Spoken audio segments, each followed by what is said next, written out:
Un progetto innovativo, bello sia per il lato trasporti che per il lato turismo, quindi sono doppiamente contento di questa collaborazione commerciale tra Visa e AMT, che renderà tutto più semplice viaggiare sui mezzi pubblici, ed è anche la dimostrazione, essendo qua nella piazzetta di Portofino, che con il trasporto pubblico in Liguria e con AMT in Genova città metropolitana si arriva veramente ovunque, comprese nelle perle turistiche della nostra regione. Stiamo parlando di un sistema contactless, un sistema assolutamente in linea con quello che presentano i migliori sistemi di trasporto di tutte le metropoli mondiali.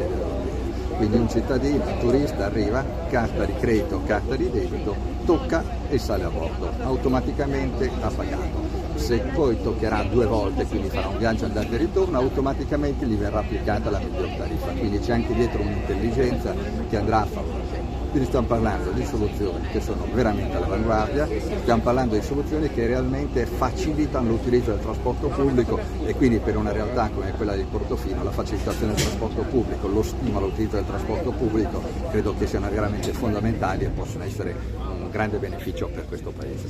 Siamo qua oggi a festeggiare in questa piazzetta conosciuta in tutto il mondo, che è la piazzetta di Portofino. Stiamo presentando la carta Visa insieme, progetto fatto da AMT, per agevolare sia gli stranieri che arrivano e parlano un'altra lingua, sia quelli che hanno un altro cambio, ma soprattutto anche per chi abita qua e non ha gli spiccioli o la possibilità di avere il biglietto momentaneamente. Qui bisogna ringraziare AMT